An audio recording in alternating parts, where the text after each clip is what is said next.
Chapter 7, Space Junk. Deep in the neon-drenched bowels of Junkspire, where the air just fucking stinks of scorched wires and dead-end lives, Slark hulks behind a counter stacked with craft guts that have been vomited out some hungover freighter. Fat rolls hanging over his belt like meat stacked too high. Hair's a greasy mop welded to his head. Robes look like they lost a fight with a food cart. Glowing stains, dried splatter, total wreck. Guy's a human junkyard. What'll it be, pal? He grunts, breath like battery acid. His breath, foul enough to peel rust off a hull or send a skunk packing. 3 chins jiggle like loose cargo as he yanks at that robe, flashing saggy gut and stretch marks, more skin than a zero-G strip club. Holo Guide flickers next to him, blue data scrolling like a back alley bazaar price tag. Welcome, scavenger, he purrs, voice oiled up slicker than hull grease. Michael, better known as Junk, strides up wearing a matte black exosuit that sucks in every scrap of light in the joint. His helmet blinks red 3 times, like it's about to puke a warning, then drops calm white. He slams the sack onto the counter. Whole place shakes. Out comes a dented canister, silver liquid jiggling inside. Hairline cracks spitting fluid straight onto Zlark's fat face. Slark doesn't flinch, licks it off, slow, loud, hungry. 2,000 Astros? Junk asks through the filter, voice flat as hull plating. Zlark's chins ripple like overfilled water sacks, eyes narrow. Tritanium coolant? This swill's deader than my last sidekick. 30 credits and you're lucky to get that on Acceleron. Holo Guide flashes 5,000 per liter. He tugs the robe, seems groaning like busted hydraulics. Where'd you score this junk? Old Zlark's all ears. Well, all neck. Junk's helmet flares red like it's about to punch the next person who blinks.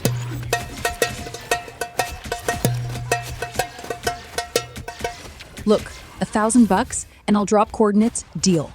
He balls a fist tight enough to crack Duracrete.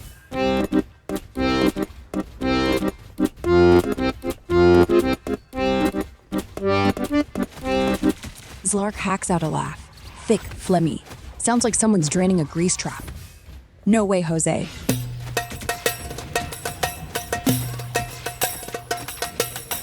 Junk pulls out the cylinder, navy blue, runes cut clean, and sets it on the counter. Zlark wipes drool off his chin with the back of a sausage finger. That's prime tech. Not even on the blackboards yet. Real boys in the Navy would slit your throat for that junk. Clunk. Zlark, take it. Thruster nozzle. 3 seconds faster burn. Enough to win. Enough to live. It's still hot. Merry Christmas, you fat son of a bitch. Zlark's eyes narrow. Christmas? Were you some human hugger? Counter creaks as he shoves his gut forward. Hand dives under the counter. Out comes the gun. Rusted and huge. Barrel locked on Junk's chest. Get your ass out of here before I pump you full of lead, you human lover. Lead. Lead is past tense how you were guided to your grave. Rhymes with dead is what flies out this barrel and puts you 6 feet under. Happy?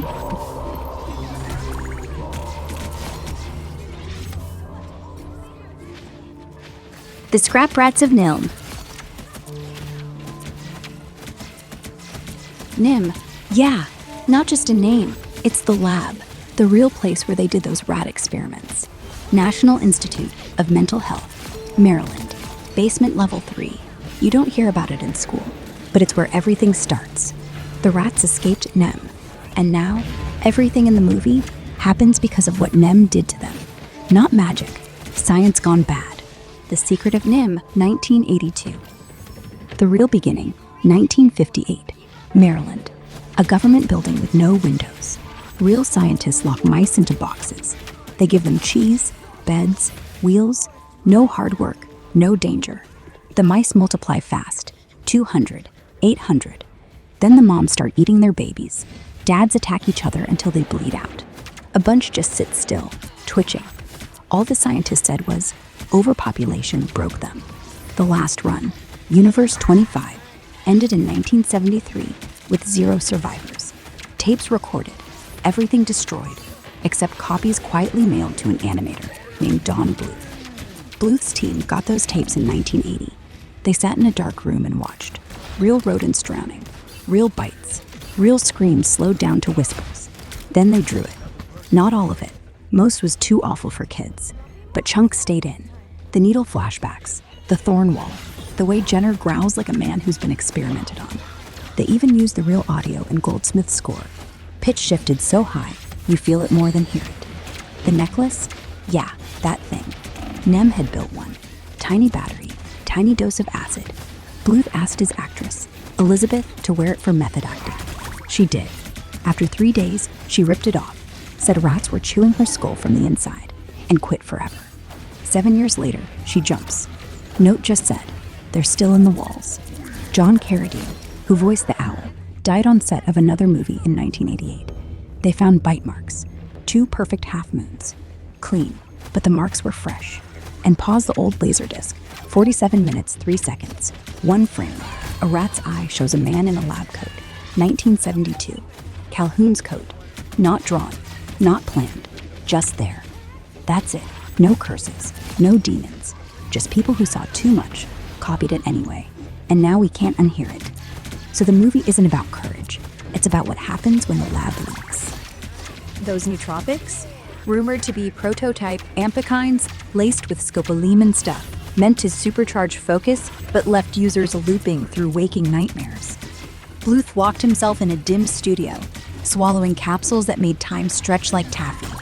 Sigils weren't doodles. They were obsessively scratched. Each rat skull monolith had 13 eyes. Prime number thing. And Goldman's memory loss. It wasn't gradual. He'd wake mid-moan, ink on his face. One night, he gaps out mid-sentence, wakes up 3 hours later clutching a reel labeled test negative. Didn't remember shooting, developing, or burning a single frame. The mice weren't cute. They were flayed, tongues sewn, mouths shaped like help, like he was possessed, not inspired. You think it stopped with sketches? No, they filmed it. So, the cut they never released, 20 to 45 whole minutes, started exactly where the one we know ends. Mrs. Brisby, cradling her stone, whispers thank you to empty air. Then the amulet pulses red. Not pretty pink. Red like a laser dot on an executioner's gun. Somewhere off screen, van doors slam. Tires hiss gravel. No dialogue. Just the wet slap of rats being scooped into kennels. Jeremy, not comic relief. His beak, rusted brown from old blood, punches through Martin's socket. Slow. You see the bone dust plume like chalk on blackboard. Martin's still laughing, till he's not. He grabs Timmy, smashes that tiny snout into a rag soaked in something that smells like burnt pennies. The squeak cuts out. They don't cut away. They let it go limp in frame. Then Jenner, calm as a surgeon, flicks his scalpel. Brisby's belly splits, vertical, skin curling back like wet origami. Intestines slip free, warm and gray, wrapping his wrist twice. She keeps singing. Voice bubbles up through water. No water in the set, so they must have dubbed it post, or she was drowned after. Credits roll white. Film 1981, burned 83. Barnhart's signature in the corner, but he swears he drew mice, not this. 98, one lonely post. User says the tape smelled like formaldehyde and pennies. Says the final frame froze on Brisby's eye, rolling up. White. No people, no spark. Then static. 2 storyboard artists, credited as Crow and Shade, defected mid-shoot. Their bodies were fished from the LA River in 1981. Verdict, drowning accidents. But the leaks, finally out in 2012, say barbiturates laced with scopolamine. NIM's go-to truth serum back then. You hear it in the dubs, faint overlap. Rat squeaks under Brisby's breath. Not Foley, actual audio bleed from the trench set, where live rodents were kept. Hartman begged him off. They're inside the booth. Bluth just smiled. Said, that's the point. By premiere, she wouldn't look at kids.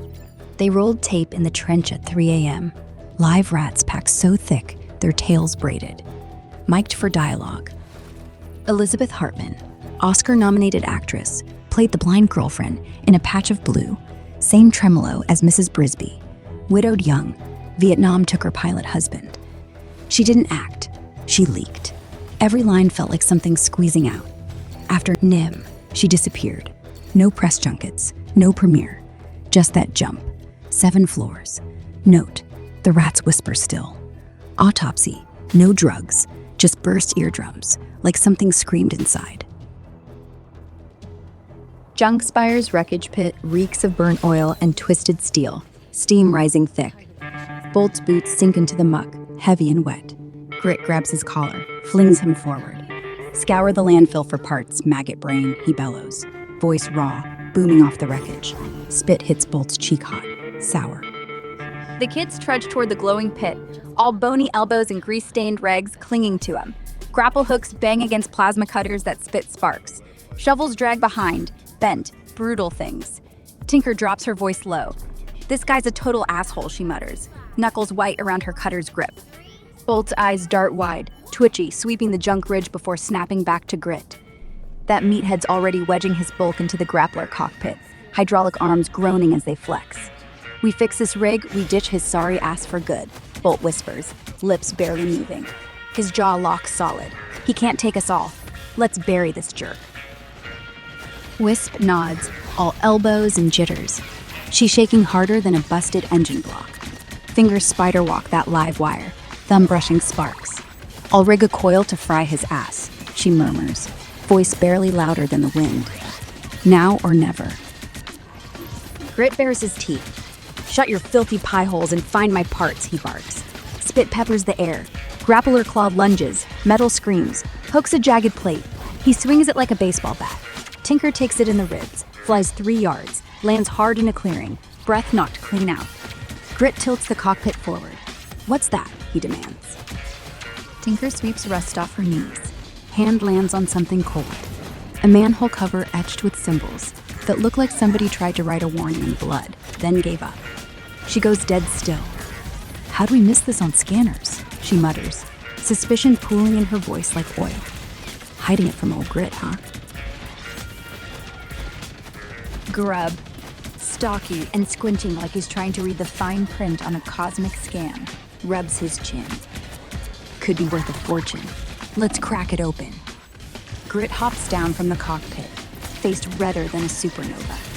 "You mutinous little shits," he thunders. "You didn't want Grit to find the treasure. Liars, all of ya. I'm gonna tan your hides." Grit shoulders Tinker aside with a meaty elbow. She hits the dirt hard. "Out of my way. That's my find." He snatches Grub's crowbar, no asking, just yanks it free. Rams the lip of the manhole cover. Metal shrieks. He levers. The lid peels back with a rusty groan. Clangs down. A black shaft breathes up stale air that tastes of oil and rot. Grit tosses the bar aside.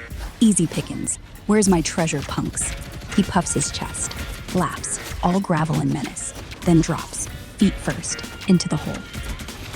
The chamber below is a rusty vault, lit by flickering light that screams budget haunted house. A central panel dominates, studded with 5 metallic dials, each engraved with 5 glyph symbols: red, blue, green, yellow, purple, like a cosmic slot machine. Grit's boots echo as he lands, eyes gleaming with greed shinier than a used spaceship salesman's grin. Another lock. He snarls, stomping to the panel, like he's about to bully it into submission. He grips the first dial, spinning it to red.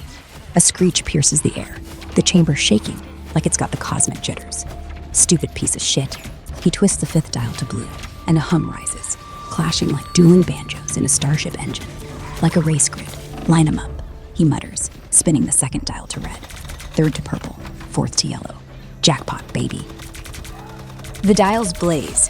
Grit screams, just once, short and wet, as the chamber belches white flame up the shaft, like hell trying to crawl out. 10 feet of fire, roaring over the rim, hot enough to blister paint. Wisp yelps, falls on her ass. Tinker stumbles back, hands up, hair whipping.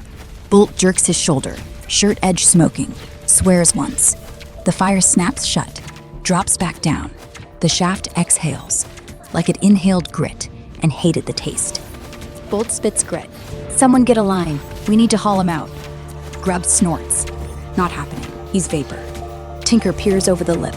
Still glowing, still shimmering. She kicks the cover back on with a clang. We never saw a thing. Just a busted junkyard. End of story. Wisp still shaking. Yeah, end of story.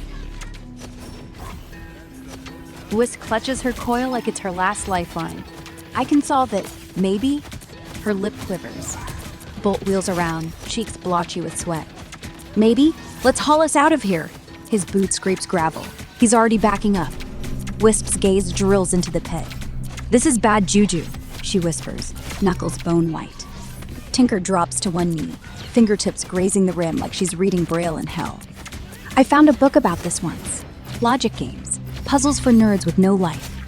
Grub squints, fingernail digging behind his ear. What's a book? Tinker says, a magical brick of dead tree pulp, stuffed with symbols that spark hallucinations of epic battles, sappy romance, and worlds cooler than this dump. Basically brain candy.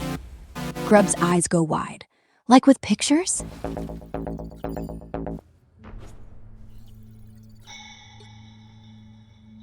Bolt's voice bounces off the rusty vault walls as he reads the first dial's riddle, like it's a cryptic note from a shady space dealer. I am the first to turn. To green I'm set. A click, a glow, a hum you won't forget. But when I'm right, the second turns to red. What color must I be to start the thread? Look, the words are right here. Idiot Grit didn't even try. He just yanked colors like he was playing slots. Tinker snorts. Fatso couldn't read a grocery list, let alone a lock. The second dial's riddle is all attitude. The first you've seen, the path begins to show. I'm next, but red's not where I'm meant to go. Spin me to a hue that often hums, yet shifts the first to blue, and third to come. What color am I to keep the vault's tune? Wisp's finger hovers, then slams it to yellow. The vault's hum drops, like someone's cranked the bass on a busted speaker. First dial clicks over to blue, all calm and cool. Third lights green, jealous and bright. Bolt rubs his chin. It's playing us like a rigged slot, like every dial's got a knife in its boot. Tinker steps up. Second's yellow, third's green, first's blue. Anybody see a pattern, or are we just jerking dials till something explodes? First is blue, second's yellow. It's a fight. I'm third, now green, but that's not right. Turn me to a shade that calms the clash and sets the fourth to yellow in a flash. What color must I be to mend the sound? Wisp licks her lips, spins the third dial to red. The hums turn jagged, metal grating on metal, then smooth out like somebody just poured whiskey on the mix. Fourth dial snaps to yellow. Now that's how you talk to a puzzle. The fourth dial's riddle is pure drama. 3 is now red, and I'm yellow's glow. But harmony's not here, the evil still grows. Spin me to a hue that steadies all, though fifth may shift to red. Watch your step, don't fall. What color keeps the vault song true? Tinker spins it to blue. The hums fuse, one note, perfect. Fifth dial flips to red, throwing the rhythm off. Bolt stares at the last dial. It's blinking like a warning light on a crashing freighter. Make the right move, or we're next, he mutters. The fifth dial's riddle hangs there like a dare. 4 dials set, their colors all align. I'm last, but red's a trap that will shake your behind. Purple's call was tried, yet hums did screech, for I move the fourth from blue, out of reach. Reset the fourth, then name my hue to win the breach. Bolt curses, back up. Tinker twists fourth dial back to yellow. The hums wobble, then settle. Wisp gulps, it's green. Gotta be green. Bolt spins the fifth to green. The floor lifts, an elevator, straight up through the junkyard, past Grit's ashes, and out into daylight. We're rich, we're free, and Grit's still toast.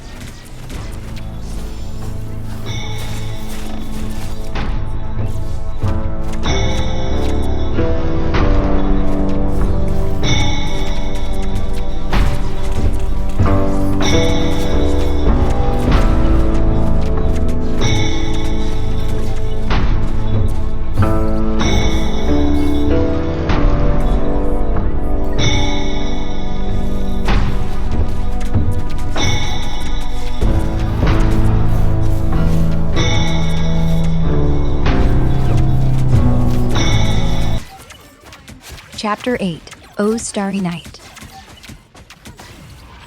The landfill sprawls under a bruised night sky. Jagged heaps of refuse clawing at the stars, like broken dreams from 1,000 deadbeats clawing back. One lone store punches through the haze, hanging there like some Christmas bulb that won't quit, burning steady. Tattered tinsel catches grease sparks off the grill, sausages hissing, spitting clove oil into the frostbite air. Smells like church basement nostalgia, dipped in rot. Hope? Yeah, right. That's just the stink of yesterday's lies, simmering. Ray's scarred grip tightens on the fork. Grease pops, spits against his knuckles, stings sharp, yet he doesn't flinch. Firelight carves every hard line deeper across his face, like gravel roads under headlights. Wheelchair groans as he shifts, the ribbon slapping at the night, clinging to what's left. Then, crack. Michael barrels in, boot smashing down on that busted plastic Santa. Plastic splits, head rolls. The whole lawn shudders under his stomp, each step a hammer. Something's cracked open in him, something ugly. How many times have I asked you for advice? Michael snarls, breath steaming like exhaust. And when I finally do, now you dump this steaming pile on me. You think I dragged myself here, boots soaked in trash juice, to beg? To crawl? His voice cracks open, every word a fresh cut. I don't owe you a damn thing, Ray. Not one breath. The Santa head skitters to a stop, cheek down in the mud. Ray looks down at it, then up at Michael, slow, eyes narrow. Yeah? Then what are you doing here, kid? He lifts the sizzling fork, grease dripping red gold like blood from a fresh kill. Thought maybe you'd grown up. Thought maybe you'd learned to read the room. He jerks his chin toward the star. That thing up there's the only light ain't gone dirty tonight. He taps the fork on the grill bars. Clang. Everything else, filthy, including you. Ray keeps his gaze pinned to the grill. The fork trembles. Bad. Not just age, shame, regret. The things he's done. Get the hell off my lawn, Michael, he whispers, so low it's almost vapor. Don't abuse Santa. His wrist jerks, just a twitch, but the sausage rolls. Skin blisters, splits. Fat bursts out like a gunshot. Steam rises, curls around his face, sticks to his beard like regret. The ribbon on the wheel slaps again, flap, mocking him. He can still hear it, that night. The squeal, the crunch, the way Michael looked at him after, like he'd lit the match. Michael's fists clench hard, bones bulge beneath the skin, fingers jabs the star. What's this about, huh? He snarls, spit flying. That your guiding light? Bullshit. You want something from me? My sister's gone, Ray. She's dead. Voice shatters, raw. We were tight, Lavinia and me. Christmas under the overpass, splitting a 40, laughing like the world couldn't touch us. Then you showed up, Ray. My parents, Osita, Ngozi. What did you do to them? You know what you did. The finger stays up, shaking, like a busted antenna trying to reach heaven and getting nothing but static. Ray's hands freeze, the spatula hanging, dripping grease like thick blood. I tried, kid. I drove like a bat out of hell to save Lavinia. She died on the table, blood everywhere, her insides torn apart. His voice cracks, glass on concrete. Drowned in it, her guts in my lap, warm, then not. He blinks hard. She's free now. Things were good ones. I had Melina, my wife. Tamara, my daughter, my light. The words drop heavy, each one landing like a hammer on rusted chain. Michael's breath snags, sharp, swallowed. What? Her name? What was it? His jaw hangs slack a second, eyes wide. Not the star now, not the grill, just Ray, just the shape of the truth carving itself out between them. Tamara. She was everything. We stopped at Seracum 15, coming back from Paradise Lost. Your parents' disease, they're filthy human slaves. It spread like wildfire. It took my family. Tamara, Melina, the loves of my life, gone. Ray's fingers snap, sharp. I watched them rot, Michael, their bodies crumbling, as I begged for a cure. I tracked it to your parents' trade den. Soon as my racer's ready, I'm gone. You can rot here, Ray talking to your ghosts. Acceleron? You're a madman, Michael. I should bash your face in right now, but why bother? I'll win every goddamn race, like Soul, tearing through Despera in a hyperbed. Every alien who hates me, they'll choke on it. And you'll watch from this chair, wishing you never opened your mouth. He flicks the ribbon at Ray's face. Remember her, Tamara? This is for her, and for Lavinia, and for every lie you told. Ray's fingers curl on the fork handle. He doesn't look away. You go ahead, kid. Run. Just don't come crawling back when the track eats you alive. You saying I'm a fool chasing death? Picture me live, blown to bits for your amusement. That ought to make you pretty happy, Ray. Put that on your endless loop, in that screwball head of yours. Ray shrinks into the chair, final sighing like lungs giving out. Your dreams, Michael, they're fearless. Don't hit me with that bottle, please. The bottle swings, no hesitation, smacks the table dead center.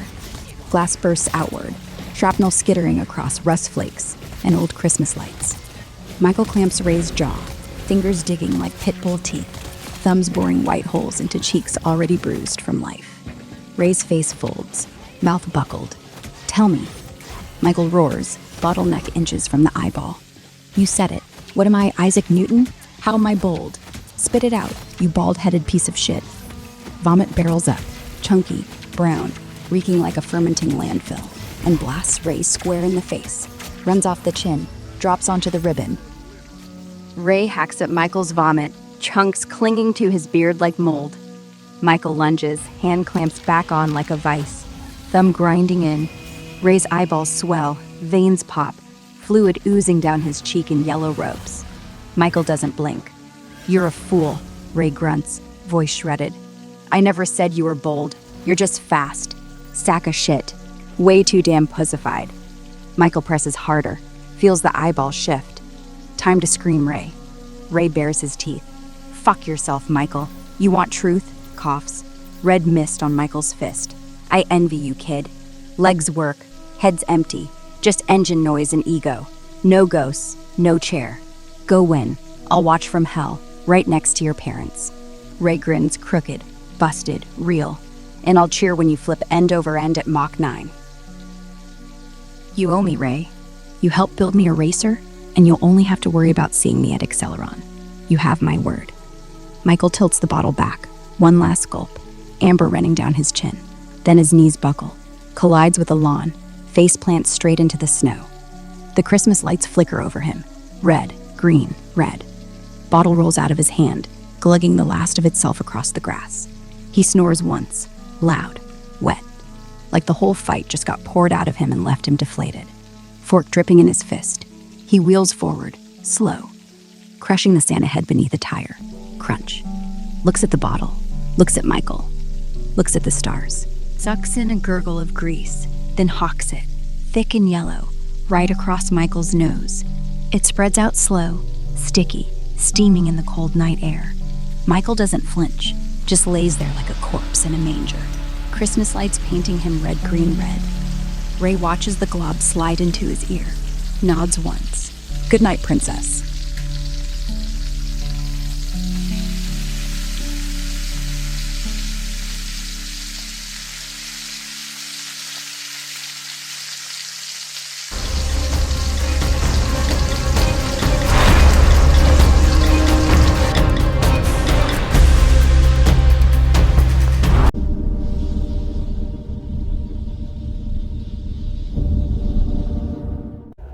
Doc needs to pick up smoking. You can do it, Doctor.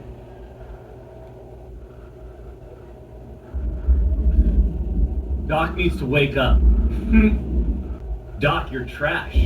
Oh, you know what's trash? Your mama's pussy. Guys, I'm done.